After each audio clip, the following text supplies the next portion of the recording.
افسوس نبی زادیوں کا شام میں جانا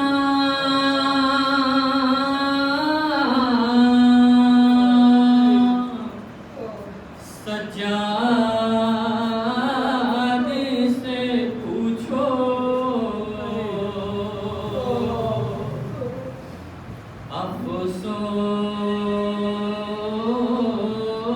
افسوس نبی زادیوں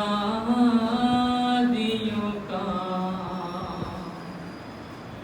شام میں جانا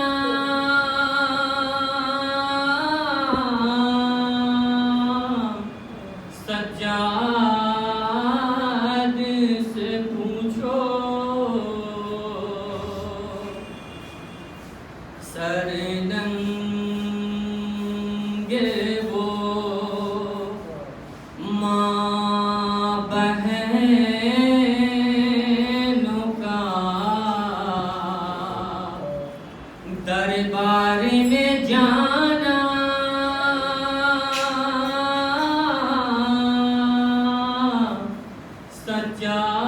سجاد سے پوچھو جھکتی تھی نبی زادی نبی زادی کے پیچھے کسی شرم و حیا سے اور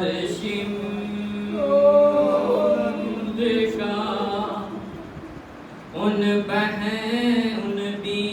بیویوں کے نام بتانا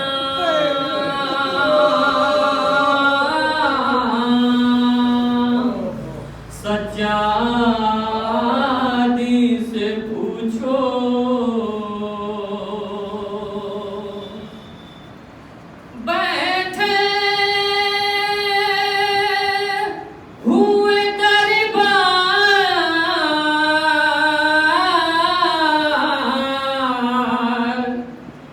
سب چھوٹے بڑے تھے سادات کھڑے تھے سر دشت میں رکھا ہوا زینب کو دکھانا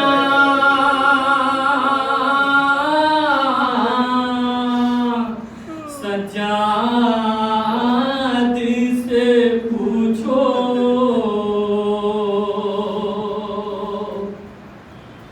جب تن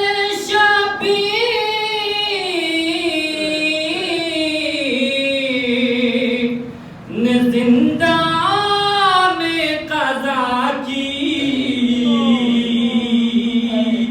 آفت کی گھڑی تھی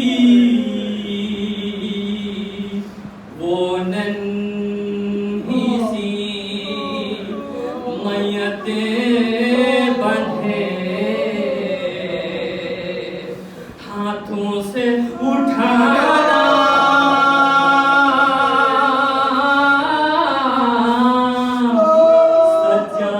سجاد سے پوچھو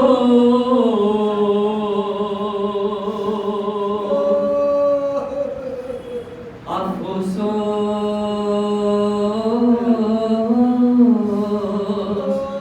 نبی زادیوں کا شام میں جانا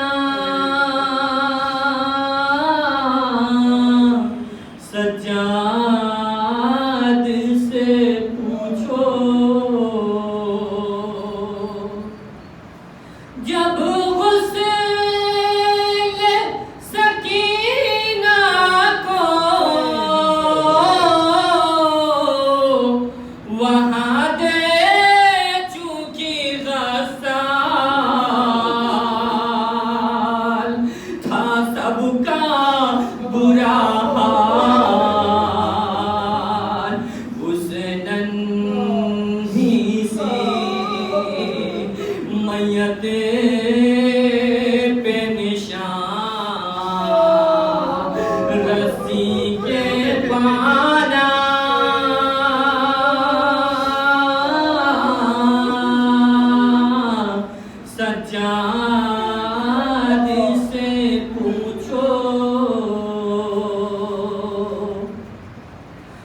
افسوس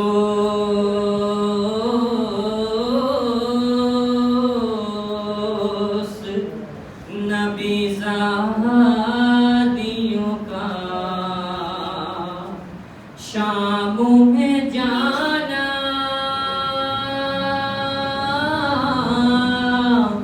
سجاد سے پوچھو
والرسول المسدد المصطفى الأمجد أبي القاسم محمد وعلى أهل بيته الطيبين الطاهرين المعصومين المظلومين المنتخبين المنتخبين ولعنة الله على أعدائهم أعداء الله أجمعين من يوم عداوته إلى يوم الدين. أما بعد فقد قال رسول الله صلى الله عليه وآله وسلم إني تارك فيكم الثقلين ما إن تمسكتم بهما لن تضلوا بعدي كتاب الله وعترتي أهل بيتي ولن يفترقا حتى يرد علي الحسن.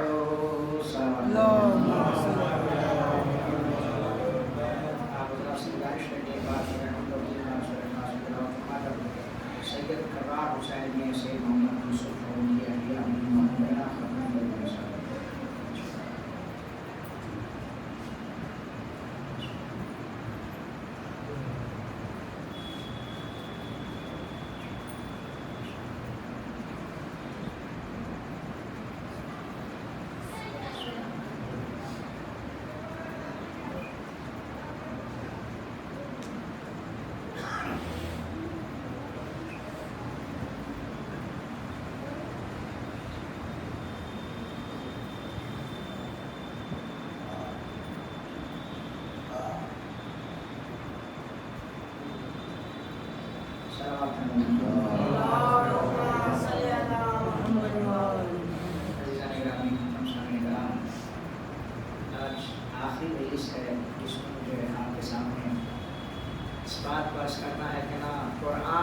سجاد سے جدا ہے اور نہ امام سجاد قرآن سے جدا ہے. کیوں؟ اس لیے کہ نبی اپنی زندگی کے آخری ایام میں یہ بات کہہ گئے تھے کہ میں تمہارے درمیان دو گراں قدر اور قیمتی چیزیں چھوڑ کر جا رہا ہوں، ایک اللہ کی کتاب اور دوسرے میری عطرت میرے اہل بیت.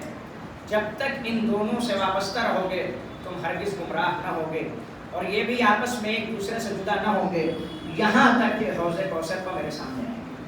تو نہ قرآن حسین سے جدا، نہ حسین قرآن سے جدا، نہ قرآن امام سجاد سے جدا، نہ امام سجاد قرآن سے جدا. اگر حکم قرآنی ہے کہ قرآن نے انبیاء کا جب تذکرہ کیا تو آواز دی کہ نبیوں نے اپنی امتوں سے کہا ان اعبدوا اللہ، کہ اللہ کی عبادت کرو، اس کی پرستش کرو، اس کی توحید کا کلمہ پڑھو، اس کے لیے سر سجدے میں جھکا دو۔ تو اگر قرآن نے انبیاء سے خطاب کر کے کہا کہ اپنی امتوں سے کہو کہ اللہ کی عبادت کریں، تو امام علی مقام نے اس آیت پر اتنے بہترین طریقے سے عمل کیا، اللہ کی ایسی عبادت کی کہ آپ کا لقب ہی زین العابدین پڑ گیا۔ قرآن نے انبیاء سے کہا اپنی امت سے کہو ان اعبدوا اللہ، کہ اللہ کی عبادت کرو۔ امام سجاد نے اتنے خوبصورت انداز سے اس آیت پر عمل کیا، اتنا زیادہ اللہ کی عبادت میں زندگی بسر کی کہ آپ کا لقب ہی زین العابدین پڑ گیا۔ اگر قرآن نے بارہا امت سے خطاب کر کے وسجد کہا، سجدے میں سر رکھ دو، خاک پہ سر رکھ دو، اس کی بارگاہ میں اپنی پیشانی کو جھکا دو، تو امام سجاد نے اس مالک کے لیے اتنا پیشانی کو جھکایا کہ آپ کا لقب ہی سجاد پڑ گیا۔ سجاد کلمہ اس میں مبالغہ ہے عربی میں، بہت زیادہ سجدے کرنے والا۔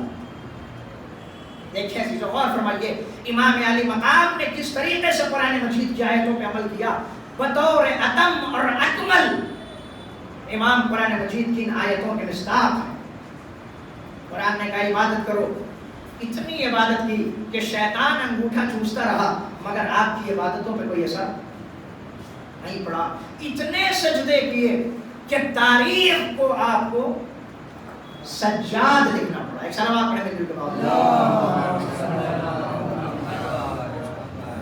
ان مومن کی معراج کا نام ہے نماز۔ پیغمبر اسلام نے ارشاد فرمایا الصلاۃ معراج المومن، نماز مومن کی معراج ہے۔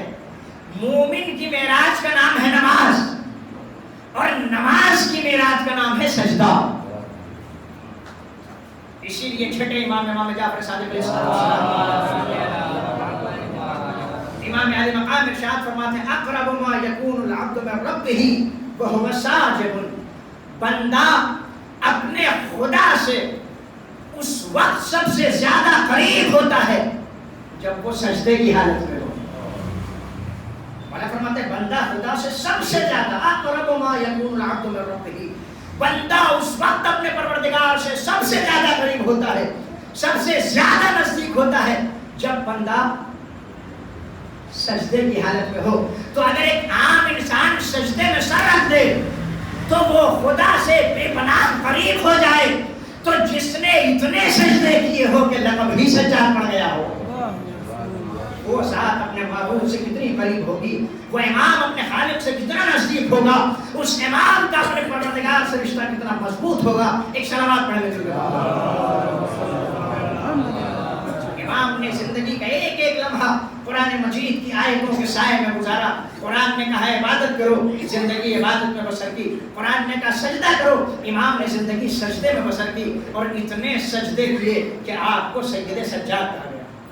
اور فرمائیے جی، پانچویں امام محمد باقر علیہ السلام، پانچویں امام خود اس بات کو بیان فرماتے ہیں کہ میرے بابا کو سجاد کیوں کہا جاتا تھا۔ سنیے گا جی، مولا فرماتے ہیں ان علی ابن الحسین ما ذکر نعمت اللہ علیہ الا سجد ولا قرأ آیت من کتاب اللہ عز وجل الا سجد ولا فرغ من صلاة مفروضة الا سجد ولا رفع اللہ عنہ سوءا یخشاہ او کید قائد الا سجد ولا وفق لإصلاح بین اثنین الا سجد وكان اثر السجود فی جمیع مواضعہ ولذالک سمی السجاد۔ سنیے عزیزو، پانچویں امام بیان فرماتے ہیں میرے بابا نے کے اوپر جب بھی اللہ نے کوئی نعمت نازل کی تو ہر نعمت کے آتے ہی میرے بابا نے ما ذکر نعمت اللہ علیہ الا سجدا، جب بھی خدا کی کسی نعمت کو یاد کیا تو اس نعمت کو یاد کر کے بابا نے سجدے میں سر رکھ دیا۔ ولا قرأ آیت من کتاب اللہ عز وجل الا سجدا، جب بھی قرآن مجید کی کسی آیت کی تلاوت کی، تلاوت کرنے کے بعد سجدے میں سر رکھ دیا۔ ولا وفق لإصلاح بین اثنین الا سجدا، جب بھی دو مومن کے درمیان صلح کروائی تو صلح کروا کے میرے بابا نے سجدے میں سر رکھ دیا. جہاں امام علی مقام نے نماز پڑھنے کے بعد سجدہ شکر کیا, جہاں امام نے قرآن پڑھنے کے بعد سجدہ شکر کیا, وہیں مومن کے درمیان صلح کروانے کے بعد بھی سجدے میں سر رکھا. آقا نماز کے بعد سجدہ شکر کیا, بات سمجھ میں آتی ہے. قرآن کی تلاوت کے بعد سجدہ شکر کیا, بات سمجھ میں آتی ہے. لیکن یہ کیا کہ دو لوگوں کے درمیان جھگڑا تھا, آپ اٹھے, اٹھنے کے بعد جھگڑا سلجھایا, دو مومن کو آپس میں ملا دیا, ان کے درمیان صلح کروا دی. آقا صلح کروا کے سجدے میں کیوں سر رکھتے ہیں؟ عجب نہیں, امام سمجھانا چاہتے تو یاد رکھنا, دو مومن کے درمیان صلح کروانا نہ نماز سے کمتر ہے نہ تلاوت کلام. دو مومن کے درمیان صلح کروا دینا, اختلافات کو ختم کروا دینا, لڑائی جھگڑوں کو ختم کروا دینا نہ نماز سے کمتر ہے اور نہ تلاوت کلام پاک سے کمتر ہے. میرے بابا پر جب بھی کوئی اللہ کی نعمت نازل ہوئی, پانچویں امام فرماتے ہیں میرے بابا نے اس نعمت کو یاد کر کے سجدہ کیا. جب قرآن مجید کی تلاوت کی, تلاوت کرنے کے بعد سجدہ کیا. وَلَا رَفَعَ اللَّهُ عَنْهُ سُوءًا يَخْشَاهُ أَوْ كَيْدَ كَائِدٍ إِلَّا سَجَدَ. جب بھی میرے بابا سے خدا نے کسی شر کو دور کیا, کسی دشمن کے مکر اور فریب کو دور کیا, تو میرے بابا نے فوراً شکر کا سجدہ کیا.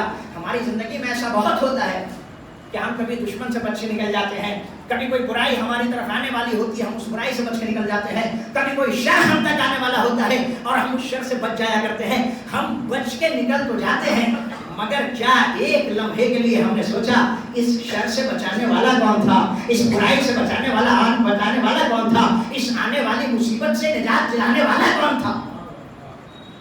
چوتھے امام جب بھی کوئی شر امام تک آنے والا ہوتا تھا اور خدا اس شر کو دور فرماتا تھا, امام سجدہ کرتے تھے.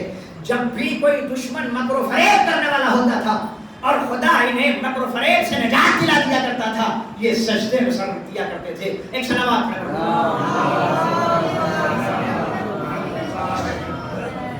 وَلَا فَرَغَ مِنْ صَلَاةٍ مَفْرُوضَةٍ إِلَّا سَجَدَ. جب بھی میرے بابا کسی بات نماز سے فارغ ہوئے تو نماز کے بعد شکر کا سجدہ کیا. نماز تو سجدہ, تلاوت کلام پاک تو سجدہ, مومن کے درمیان صلح کروایا تو سجدہ, خدا نے کسی بلا اور مصیبت کو ڈال دیا تو سجدہ. اب آپ انصاف سے بتائیے, اگر کوئی سماج میں بہت زیادہ سجدے کرنے والا ہو تو اس کے کہاں نشان ہوتا ہے؟ پیشانی پہ. ہم پیشانی کا نشان دیکھ کے سمجھتے ہیں کہ انسان بہت بڑا عابد و زاہد ہے, اس نے زندگی میں بہت سجدے کیے ہیں. دنیا کا متقی اور پرہیزگار اگر بہت زیادہ سجدے کرے تو اس کی پیشانی پہ سجدے کا نشان ہوتا ہے. پانچویں امام فرماتے ہیں میرے بابا کے ساتوں اعضائے سجدہ پہ سجدے کا نشان تھا. کانا اثر السجود فی جمیع مواضعہ, تمام اعضائے سجدہ پر میرے بابا کے سجدے کا نشان تھا. پھر مولا فرماتے ہیں وَلِذَٰلِكَ سُمِّيَ السَّجَّادُ, اسی وجہ سے میرے بابا کو سجاد کہا جاتا تھا. ایک صلوات پڑھیں.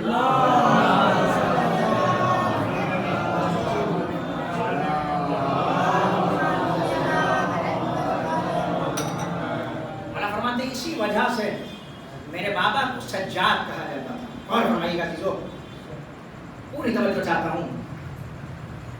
دیکھیں سجدہ کس چیز پر ہوگا؟ خاک پر سب سے زیادہ افضل جو ہے وہ یہ کہ خاک پر, اور خاک میں بھی خاک شفا پہ سجدہ سب سے زیادہ بافضیلت ہے. آپ نے کبھی غور کیا, کبھی سوچا کہ خدا خاک پر ہی سجدہ کیوں کرواتا ہے؟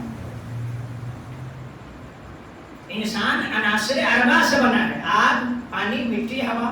یہ چار چیزیں کائنات کی خلقت میں اہم رول رکھتی ہے. پوری کائنات کی ساخت اور بناوٹ میں ان چار چیزوں کا بہت بڑا رول ہے, آگ, پانی, مٹی اور ہوا.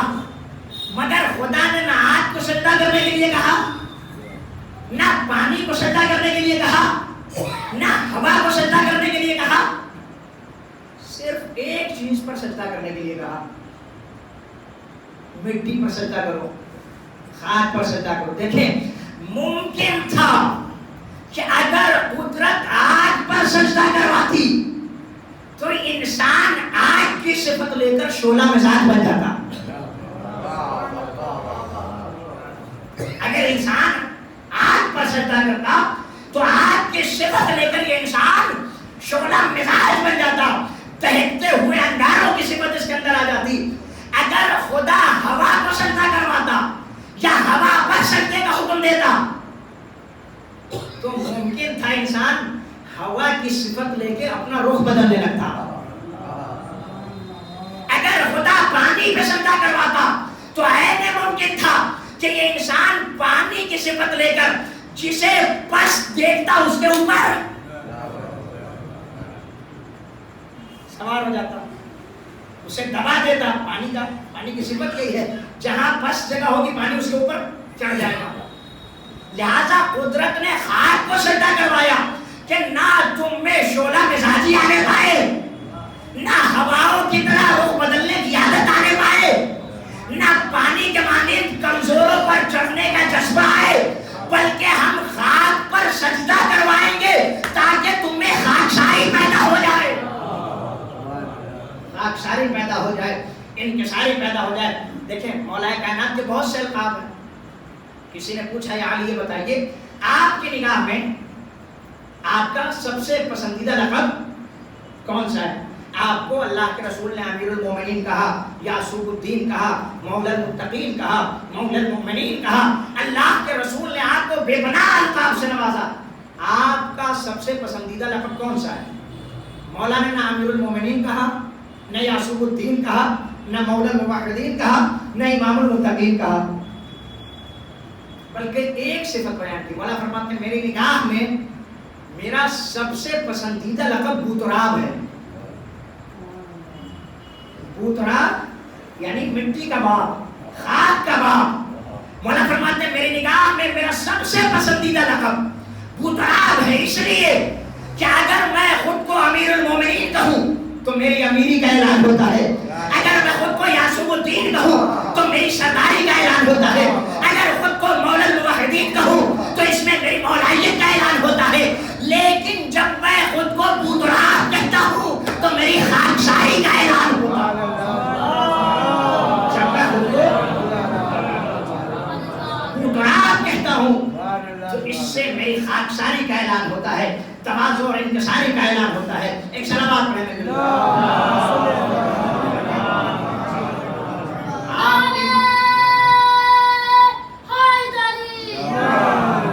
آپ امام سجاد کا ماتم کرنے کے لیے جمع ہوئے ہیں, وہ امام جس نے آیتوں کے سائے میں زندگی گزاری, عبادت میں زندگی گزاری, سجدوں میں اپنی زندگی گزار کی, اتنا سجدہ کیا کہ لقب ہی سجاد پڑ گیا. سجدہ اور پھر یہ سجدہ خاک پر ہوگا. اللہ اکبر, غور فرمائے عزیزو, سجدہ اور پھر یہ سجدہ خاک پر ہوگا. آپ دیکھیں واجب یہ ہے کہ انسان وضو کر کے نماز پڑھے, لیکن اگر پانی نہ ملے تو انسان کیا کرے گا؟ تیمم کرے گا. تو گھوم پھر کے ہم کہاں پہنچے؟ خاک تک. پانی ہے لیکن کوئی انسان مریض ہے, پانی اس کے لیے نقصان دہ ہے, تو کیا کرے گا؟ تیمم کرے گا. تیمم کہاں کرے گا؟ خاک پر. کسی انسان کے پاس پانی موجود ہے مگر جہاں پانی رکھا ہے اس پانی کو حاصل کرنے میں یا جان کا خطرہ ہے, یا مال کا خطرہ ہے, یا عزت اور آبرو کے لٹ جانے کا خطرہ ہے, تو انسان کیا کرے گا؟ تیمم کرے گا. تیمم کہاں کرے گا؟ خاک پر, جہاں پانی طہارت نہ دلوا سکے, یا جہاں انسان پانی سے طہارت نہ کر سکے. غور فرمائیے جملے پر, جہاں انسان پانی سے طہارت نہ کر سکے. مثلا کوئی مریض ہے, کوئی خوفزدہ ہے, جان مال عزت و آبرو کا خطرہ ہے, یا کسی انسان کے پاس پانی موجود ہی نہیں ہے, تو شریعت نے کہا تم خاک پر تیمم کر لو. مریض بے سہارا ہے, کاش میری بات واضح ہو جائے, جس کے پاس پانی نہیں, لاچار ہے, مجبور ہے, پانی میسر نہیں ہے, جس کے پاس پانی تو ہے مگر اگر پانی لے کے جائے گا تو جان مال عزت و آبرو کا خطرہ ہو جائے گا, تو یہ انسان بے سہارا ہے, لاچار ہے, مجبور ہے. تو مجھے جملہ کہنے دیجئے, بے سہاروں کے سہارے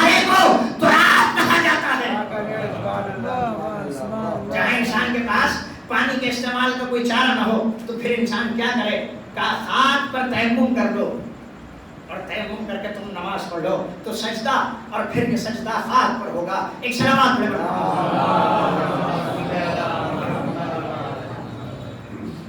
راوی آیا پانچویں امام کی خدمت میں اور آگے کہتا ہے مولا اخبرنی عما یجوز السجود علیہ وعما لا یجوز. مولا مجھے بتائیے کہ کن چیزوں پر سجدہ کر سکتے ہیں اور کن چیزوں پر سجدہ نہیں کر سکتے. امام عالی مقام نے ارشاد فرمایا یجوز السجود علی ما انبتت الارض. ہر اس چیز پر سجدہ جائز ہے جو زمین سے اگتی ہے. الا ما اکلا او لبسا. سوائے ان چیزوں کے جنہیں کھایا جاتا ہے یا جنہیں پہنا جاتا ہے. راوی نے پوچھا مولا ومل علت فی ذالک. مولا اس کی وجہ کیا ہے کہ جس چیز کو ہم کھاتے ہیں اس پر سجدہ نہیں ہوگا اور جسے ہم پہنتے ہیں اس پر سجدہ نہیں ہوگا. امام عالی مقام نے ارشاد فرمایا یہ اس لیے چونکہ سجدہ خدا کی بارگاہ میں خضوع و خشوع کا نام ہے اور اگر تم ان چیزوں کو سجدہ کرنے لگے جنہیں تم کھایا پیا کرتے ہو یا جسے تم پہنتے اوڑھتے ہو تو پھر انسان خدا کو سجدہ کرنے کے بجائے اپنے شکل کو سجدہ کرنے لگے گا. آج دنیا میں جتنے بڑے جرائم ہوتے ہیں وہ کس چیز کے لیے ہوتے ہیں؟ یا تو کھانا، کپڑا، روٹی اور مکان. یہی تین اہم چیزیں انسان کی زندگی میں جس کے لیے انسان بڑے بڑے جرائم کر بیٹھتا ہے. قدرت نے کہا ہم کھانے کی چیزوں پر تم سے سجدہ نہیں کروائیں گے، ہم ان چیزوں پر بھی سجدہ نہیں کروائیں گے جو چیزیں تمہارے جسم پر لباس کی شکل میں آ جایا کرتی ہیں. ایک سلامات پڑھے تو غور فرمائے جو آپ دیکھیں انسان نے بہت ترقی کر لی، دنیا بہت آگے چلی گئی، انسان ستاروں تک چلا گیا، چاند تک چلا گیا اور ثریا تک چلا گیا، لیکن قدرت نے نہیں کہا عرش کو سجدہ کرو، کرسی کو سجدہ کرو، ستاروں کو سجدہ کرو، چاند پہ جا کے سجدہ کرو. اگر انسان یہاں سے جائے گا بھی تو اپنے ساتھ خاک لے کے جائے گا. کیوں؟ تاکہ انسان کو یہ احساس رہے کہ تم چاہے جتنی بلندی پہ پہنچ جاؤ، جتنی اونچائی پہ چلے جاؤ، تم جتنا سر خاک پر جھکاتے چلے جاؤ گے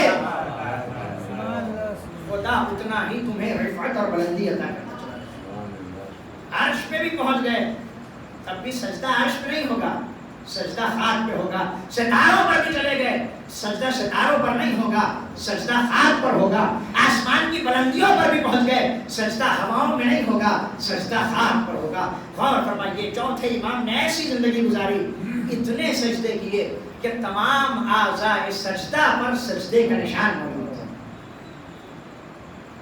صرف پیشانی پہ نہیں، مولا فرماتے ہیں میرے بابا کے تمام اعضاء سجدہ پر سجدے کا نشان موجود تھا. آپ نماز پڑھتے ہیں، نماز میں ہر رکعت میں 2 سجدہ کرتے ہیں. کیا مطلب ہے 2 سجدوں کا؟ کسی نے مولا کائنات سے پوچھا مولا ہر رکعت میں 2 سجدے کا مطلب کیا ہے؟ امام نے فرمایا سنو، جب تم نے پہلی بار سجدے میں سر رکھا تو اس کا مطلب یہ ہے کہ تمہاری اصل خاک ہے، تمہاری اصل خاک ہے. اور تم نے جب سجدے سے سر اٹھایا تو اس کا مطلب یہ ہے کہ تم اسی اصل اور خاک سے پیدا کیے گئے ہو. تم نے جب واپس سجدے میں سر رکھا تو اس کا مطلب یہ ہے قدرت ہر نماز میں یاد دلاتی ہے اسی خاک سے آئے ہو، اسی خاک میں واپس جاؤ گے. جب تم نے دوسرے سجدے سے پھر سر اٹھایا تو قدرت آواز دیتی ہے یاد رکھو خاک میں چلے جانے کو فنا نہ سمجھنا، جیسے خاک میں لے کے گئے ہیں ویسے خاک سے واپس اٹھائیں گے. کیوں؟ اس لیے کہ قرآن آواز دیتا ہے منہا خلقناکم وفیہا نعیدکم ومنہا نخرجکم تارۃ اخری. ہم نے تمہیں اس مٹی سے بنایا ہے، اسی مٹی میں ملائیں گے، اسی مٹی سے اٹھائیں گے. فرماتے ہیں ہر نماز میں 2 سجدے کا مطلب یہ ہے کہ انسان اپنی اصل کو یاد رکھے کہ اصل خاک ہے، اس خاک سے بنا ہے، اسی خاک میں چلا جائے گا، اسی خاک سے اٹھایا جائے گا اور پھر اسی خاک سے اٹھا کے سوال اور جواب کیا جائے گا. ہر نماز میں 2 سجدہ تاکہ انسان اپنی اصل کو یاد رکھے کہ اسی خاک سے آئے ہیں. منہا خلقناکم، خدا کہتا ہے ہم نے تمہیں اسی مٹی سے پیدا کیا ہے. وفیہا نعیدکم، اسی مٹی میں واپس بیٹھا دیں گے. ومنہا نخرجکم تارۃ اخری، اور ہم پھر دوبارہ تمہیں اسی مٹی سے اٹھائیں گے. ہر نماز میں سجدہ، 2 سجدہ تاکہ انسان اپنی اصل کو یاد رکھے. ہر رکعت میں 2 سجدہ تاکہ انسان اپنی اصل کو یاد رکھے اور موت کو ہمیشہ ذہن میں رکھے کہ دنیا میں چاہے جتنی منمانیاں کر لو، جتنا آیات الہی کا مذاق اڑا لو، جتنا احکام کو پامال کر لو، جتنا خدا کی شریعت اور اس کے دین کا مذاق اڑا لو، مگر اسی مٹی سے آئے ہو، اسی مٹی میں واپس جانا ہے. ایک شرابات میں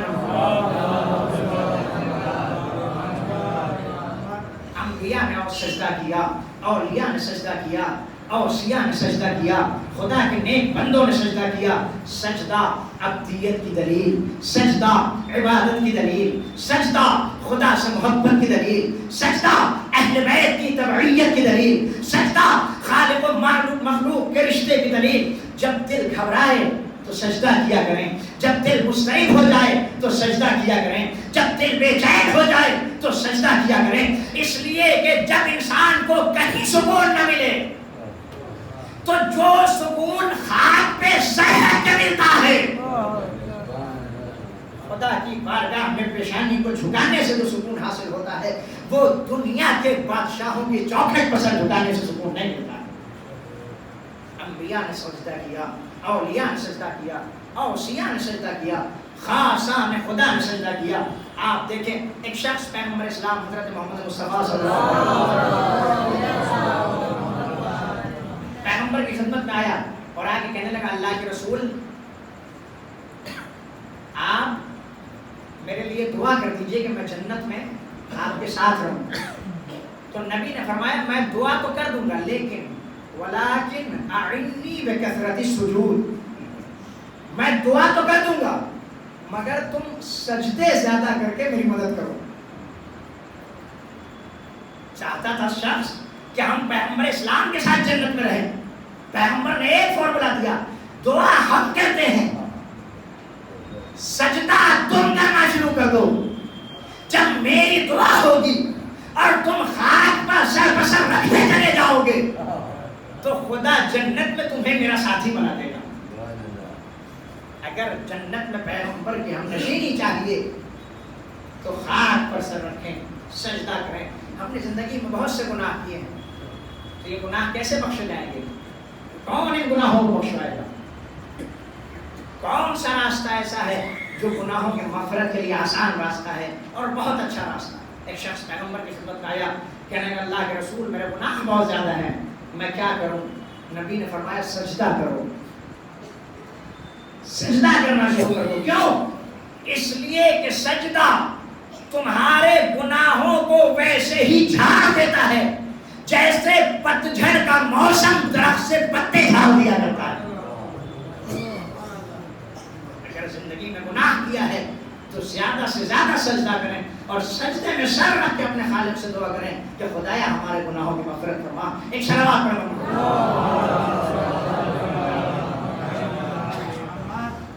گناہوں کی مغفرت کا ذریعہ سجدہ ہے. نبی کریم کی ہم نشینی اگر جنت میں چاہیے تو اس کا ذریعہ بھی سجدہ ہے.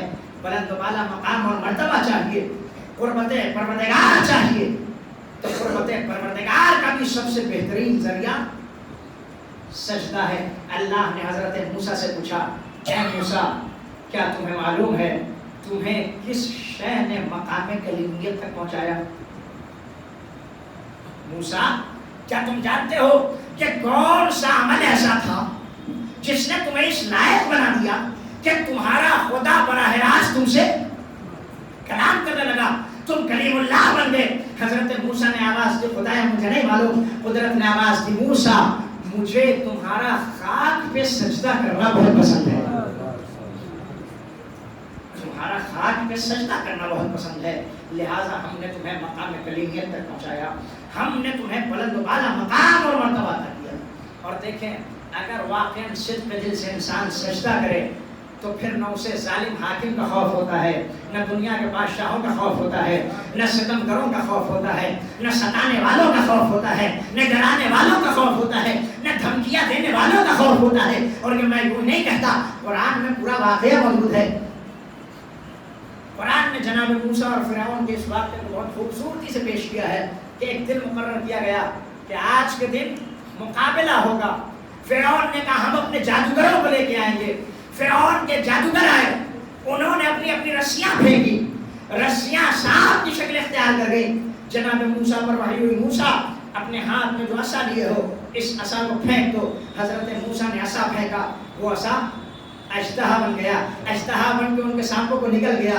قرآن کہتا ہے فَأُلْقِيَ السَّحَرَةُ سُجَّدًا، جیسے ہی حضرت موسیٰ کے عصا نے اژدہا کی شکل اختیار کر کے جادوگروں کے سانپوں کو نکل لیا، سارے کے سارے جادوگر فَأُلْقِيَ السَّحَرَةُ سُجَّدًا، سارے کے سارے جادوگر سجدے میں گر گئے۔ اب فرعون گھبرا گیا، میری اجازت کے بغیر ہی مان لیا ہے، تم تو کل تک مجھے خدا تسلیم کر رہے تھے، 2 منٹ پہلے میں خدا تھا اور 2 منٹ میں موسیٰ کا خدا تمہارا خدا ہو گیا۔ فرعون نے کہا میں تمہیں سخت سزا دوں گا، فَلَأُقَطِّعَنَّ أَيْدِيَكُمْ وَأَرْجُلَكُمْ مِنْ خِلَافٍ وَلَأُصَلِّبَنَّكُمْ فِي جُذُوعِ النَّخْلِ۔ فرعون کہتا ہے سنو، میں دایاں ہاتھ اور بائیں پیر یا بایاں ہاتھ اور دایاں پیر اس طریقے سے تمہارے ہاتھ اور پیر قلم کروں گا، اس کے بعد کھجور کے درخت پر تمہیں سولی دوں گا، پھانسی پہ لٹکا دوں گا۔ کس وجہ سے؟ اُلْقِيَ السَّحَرَةُ سُجَّدًا، اس لیے کہ یہ سجدہ کر چکے تھے۔ جب انہوں نے سجدہ کیا جادوگروں نے، فرعون نے کہا تمہیں قتل بھی کریں گے، ہاتھ پیر کاٹیں گے، سولی پر لٹکا دیں گے۔ لیکن سجدہ واقعی سجدہ تھا، سجدہ اخلاص کے ساتھ سجدہ تھا، سجدہ اس خدا پر دل سے ایمان لا کر کیا جانے والا سجدہ تھا۔ لہٰذا جادوگروں نے ایک آواز دی، فرعون فقط ما انت قاض، اب تجھے جو کرنا ہے، فرعون تجھے جو کرنا ہے کر لے، ہم اپنے ایمان سے پیچھے ہٹنے والے نہیں ہیں۔ اگر سجدہ اخلاص کے ساتھ ہو تو پھر جادوگر جیسے افراد فرعون جیسے ظالم سے ٹکرایا جایا کرتے ہیں۔ اگر سجدہ اخلاص کے ساتھ ہو، سجدہ دل سے کیا گیا ہو، سجدہ خلوص نیت سے کیا گیا ہو، تو پھر معمولی سے جادوگر افراد فرعون جیسے باطل خداؤں سے ٹکرا جاتے ہیں۔ تو اگر جادوگر سجدہ کرے تو وہ سجدہ کر کے فرعون جیسے ظالم کا مقابلہ کر دے اور فرعون جیسے ظالم سے ٹکرا جائے، تو اب اگر حسین کے ساتھ لوگ ایک رات کی مہلت مانگ کر پوری رات سجدہ اور عبادت میں بسر کر دیں اور پھر یزید جیسے ظالم کے ٹکرا جائے، تو یہ کوئی بہت بڑی بات نہیں ہے، ان کے لیے کوئی بہت بڑی چیز نہیں تھی۔ کیوں؟ اس لیے کہ سب اخلاص کے ساتھ سجدہ کرنے والے تھے، خلوص نیت کے ساتھ سجدہ کرنے والے تھے، صمیم قلب کے ساتھ سجدہ کرنے والے تھے، دل کی گہرائیوں سے سجدہ کرنے والے تھے۔ ایک صلوات پڑھیں گے، ایک اور صلوات پڑھیں گے۔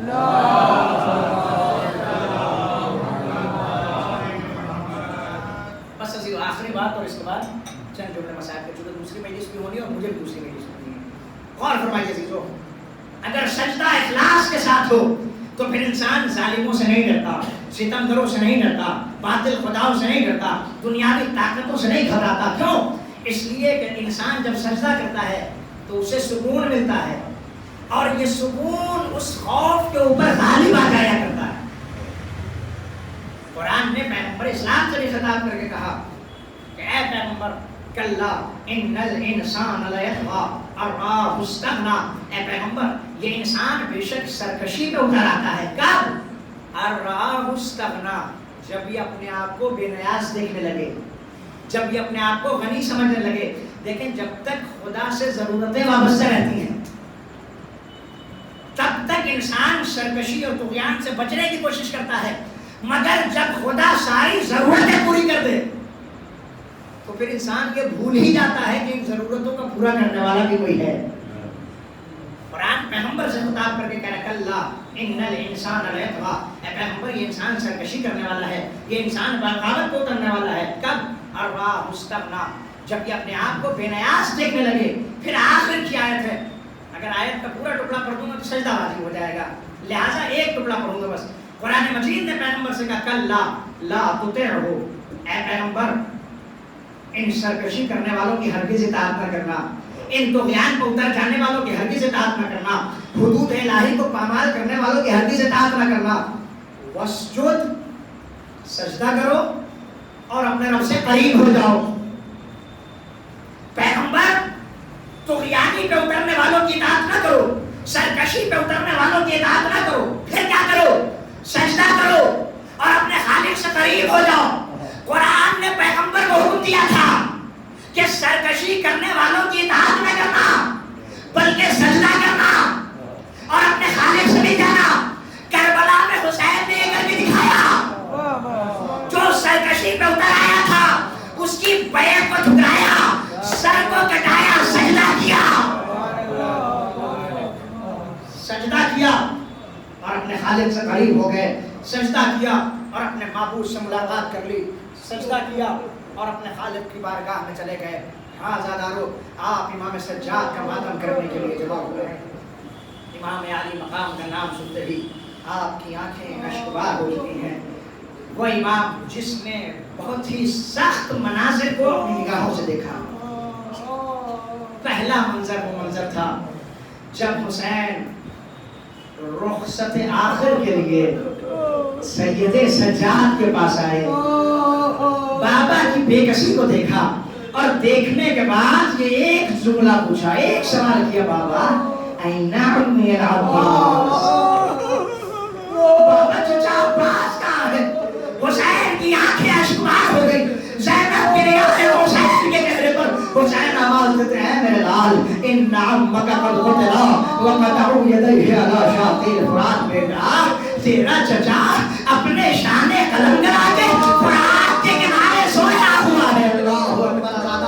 پھر دوسرا سوال ہے بابا این اخی علی، بابا بھیا علی کہاں ہے؟ حسین نے آواز دیا میرے لال بس اتنا سمجھ لو کہ آپ مردوں میں میرے اور تمہارے لالا کوئی بات ہی نہ رہ گیا۔ وہ سید سجاد رہا گئے، بھوبی اماں ذرا عصا دیجئے، تلوار دیجئے۔ حسین نے پوچھا ہے میرے لال عصا اور تلوار سے کیا کرو گے؟ کہا بابا عصا کا سہارا دوں گا، تلوار سے آپ کا دفاع کرے گا۔ اللہ اکبر۔ زادارو، یہ پہلا سخت منظر تھا جب سید سجاد نے یہ کو تنہا اپنے بابا کو بے بسی اور بے کسی کے عالم میں مقتل کی طرف جاتے ہوئے دیکھا۔ ہاں زادارو، حسین مقتل میں آئے، جہاد کیا، اپنا دفاع کیا۔ دوسرا منظر جو بہت سخت منظر تھا سید سجاد کے لیے، وہ کون سا منظر تھا؟ جب حسین کا سر تن سے جدا ہوا، سرزمین کربلا کو زلزلہ آیا، فرات کا پانی نہر کو اچھلا، آسمان سے خون کی بارش ہونے لگی۔ زینب نے آواز دی اے میرے لال سید سجاد، کیا قیامت آ گئی؟ کیا بھوبی اماں خیمے کا پردہ ہٹائیے، اب جو خیمے کا پردہ ہٹا کیا دے گا؟ صحیح بات نظر رو کے دے گا۔ بات کا سر نوکر نیزہ میں قرآن کی تلاوت کر رہا تھا، آواز دی بھوبی اماں میں یتیم ہو گیا، آپ بھی بھائی کے ہو گئے۔ یہ دوسرا منظر۔ تیسرا سخت منظر جو امام سجاد کے لیے بہت سخت تھا، وہ بیویوں کی بے پردگی تھی۔ زینب ام کلثوم کے سروں سے چادروں کا چھن جانا تھا، کوفہ اور شام کے بازاروں میں بیویوں کا پھرایا جانا اور تماشائیوں کا مجمع ہونا، منادی کا ندا دینا اے تماشائیوں تماشا دیکھو یہ نبی کے گھر کی بیٹیاں۔